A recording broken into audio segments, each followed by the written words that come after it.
Vamos então para a aula 6.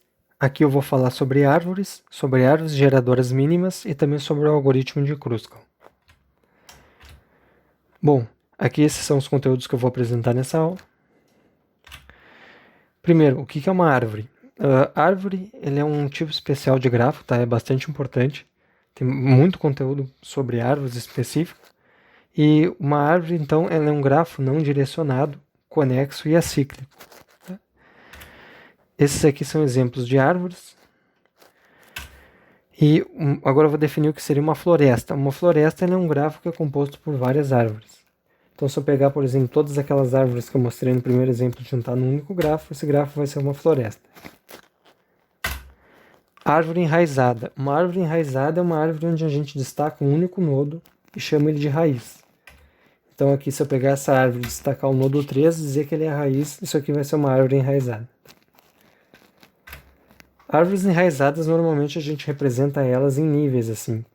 A gente diz aqui, pega o vértice 1, por exemplo. A gente diz que o vértice 4, 2 e 5 são filhos do vértice 1. E o vértice 1, no caso, ele seria pai do 4, do 2 e do 5. E a gente chama aqui a nossa raiz que a gente escolheu, a gente chama de raiz, né, obviamente. E todos os nodos da nossa árvore enraizada aqui, que não tem filhos, nós chamamos então de nodos folha. A profundidade de um nodo numa árvore enraizada, ela vai ser o número de arestas que tem no caminho desse nodo até a raiz. Então, por exemplo, aqui o 2, ele tem 2 arestas no caminho dele até a nossa raiz aqui, portanto a profundidade dele é 2. E a altura de um nodo vai ser o número de arestas até a folha mais profunda, partindo dele e indo sempre para baixo. Então, eu coloquei aqui a altura de cada nodo em vermelho do lado, tá? Então, como, por exemplo, aqui, se tu pegasse, por exemplo, o vértice 3, o número de arestas no caminho dele até a folha mais profunda, partindo dele aqui, é igual a 4. Por isso que ele tem uma altura de 4. Agora, algumas propriedades que são úteis sobre árvores em geral, são essas que eu estou apresentando aqui, tá? Eu gostaria de destacar a segunda e a quinta, que a segunda ela diz que entre dois vértices quaisquer em uma árvore, sempre vai ter um caminho único que conecta eles. E a quinta propriedade, ela diz que numa árvore qualquer, se tu tens V vértices e E arestas, o número de vértices ele é sempre igual ao número de arestas mais 1. Isso aqui é sempre verdade, independente de qual da árvore que está tratando. Eu vou definir o que é uma árvore geradora, tá? Uma árvore geradora de um grafo conexo não direcionado, ela é um subgrafo desse grafo original, tal que ele é uma árvore e contém todos os nodos do teu grafo. Vou exemplificar isso aí para ficar claro. Então, vamos supor que o nosso grafo que a gente está trabalhando é esse aqui. Se eu pegar um subgrafo dele que contém todos os vértices e algum subconjunto das arestas de tal forma que forme uma árvore, esse grafo vai ser uma árvore geradora desse meu grafo aqui. Então, por exemplo, esse grafo aqui que está com as arestas um pouco mais destacadas aqui, claramente ele é uma árvore, tá? Porque ele é um grafo conexo e acíclico. E como ele tem todos os vértices do meu grafo original, ele é uma árvore geradora do meu grafo original. Daí um grafo ele pode ter várias árvores geradoras. Se eu pegar essa aresta aqui, tirar fora e colocar essa aqui, Se eu pegar essa aresta aqui, tirar fora e colocar essa aqui, eu vou ter uma outra árvore geradora do meu grafo. O que acontece quando nós colocamos pesos nas arestas do grafo, então? Eu posso definir que o peso da minha árvore geradora, o custo, desculpa aqui, ele é igual à soma do custo de todas as arestas que fazem parte da árvore geradora. Então, no caso aqui, o custo da spanning tree, como se diz árvore geradora em inglês, vai ser igual a 63.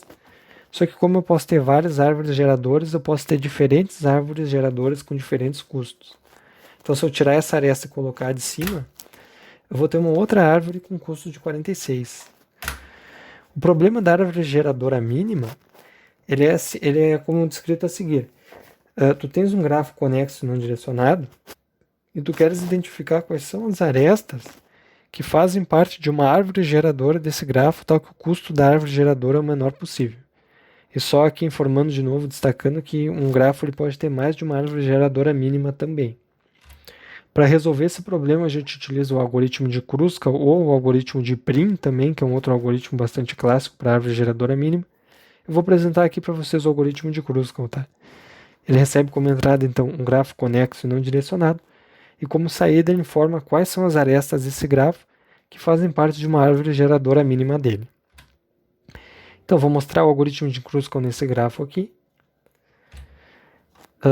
O algoritmo de Kruskal, então, ele é alguma das poucas situações onde é mais útil a gente representar o nosso grafo como uma lista de arestas, como eu falei na aula passada. E o primeiro passo do algoritmo, então, é ordenar a lista de arestas, tá? De acordo com o valor das nossas arestas.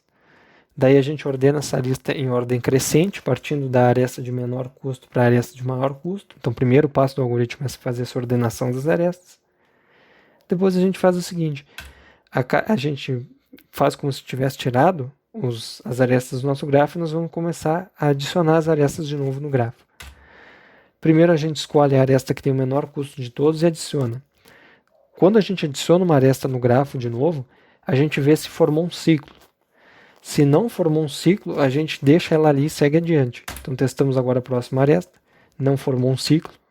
Deixamos ela aí e vamos adiante. Colocamos a próxima, não fechou um ciclo. Vamos adiante. E assim nós vamos. Ó, chegou um momento aqui onde eu adicionei uma aresta, ó, e fechou um ciclo aqui, ó, se vocês estão vendo. O que acontece? Quando a gente detecta que a adição dessa aresta em questão ela forma um ciclo, a gente não adiciona ela no grafo e seguimos adiante. Então aqui fecharia um ciclo, né, se a gente deixasse essa aresta aqui. A gente tira ela fora, não readiciona ela no grafo e simplesmente seguimos adiante. Aqui fechar um ciclo de novo, simplesmente não colocamos. E assim nós vamos, tá? Até passar por todas essas arestas do nosso grafo aqui. Bom, daí quando a coisa termina, a gente tem uma árvore geradora mínima do nosso grafo. É assim que funciona o algoritmo, tá? Ele sempre funciona. Então aqui é o nosso grafo de exemplo. E aqui é uma árvore geradora mínima dele, que foi obtido usando o algoritmo de Kruskal. E o custo dessa árvore geradora aqui, conforme eu defini como sendo a soma de todos os valores das suas arestas, aqui no caso é igual a 3.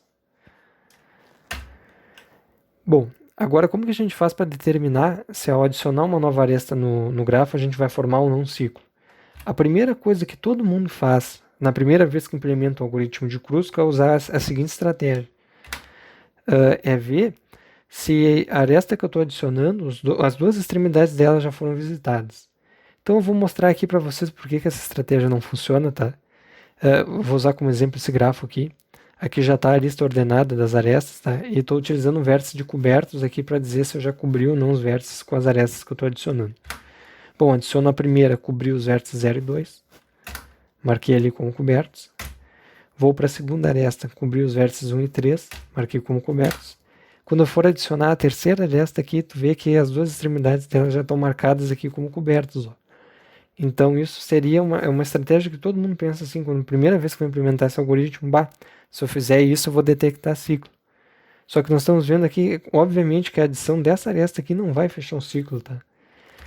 Então essa estratégia acusaria que isso aqui não funciona. Mas claramente a árvore geradora mínima desse grafo aqui é isso, e ela tem essa aresta aqui. Então essa estratégia ela não funciona e para a gente conseguir detectar se vai fechar um ciclo adicionando uma determinada aresta, aquilo que a gente já adicionou no grafo, é necessário usar uma estrutura de dados específica que se chama Union Find Disjoint Set. Essa estrutura de dados é extremamente importante na programação competitiva, tá? Não só no algoritmo de Kruskal, só que ela é um conteúdo que é um pouco mais avançado, assim.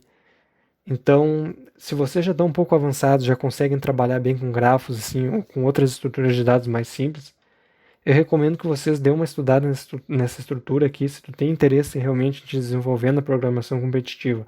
Uma hora ou outra vai ter que estudar e aprender isso aqui, tá? E eu vou colocar, então, na descrição, enfim, no Moodle também, uns links de alguns vídeos que explicam sobre esse conteúdo aqui, sobre essa estrutura. Mas, de novo, ela não é um conteúdo assim tão iniciante. Então eu recomendo que vocês peguem um pouco ainda o embalo assim, de trabalhar com grafos e com problemas de programação competitiva em geral, antes de estudar essa estrutura aqui. E o algoritmo de Kruskal, então, nessa parte de detectar se vai fechar um ciclo, ele necessita dessa estrutura de dados aqui. Então, lá atrás eu falei que o algoritmo de Kruskal ele recebe como entrada a representação de um grafo conexo não direcionado. Só que eu gostaria de citar aqui que se tu der para ele um grafo que não é conexo, se tu der, ou seja, se tu der para ele uma floresta, ele vai produzir uma minimum spanning forest, que corresponde então a minimum spanning tree de cada árvorezinha separada da tua floresta. Era isso então que eu tinha para passar para você sobre árvores, sobre a árvore geradora e algoritmo de Kruskal. Então até a próxima aula.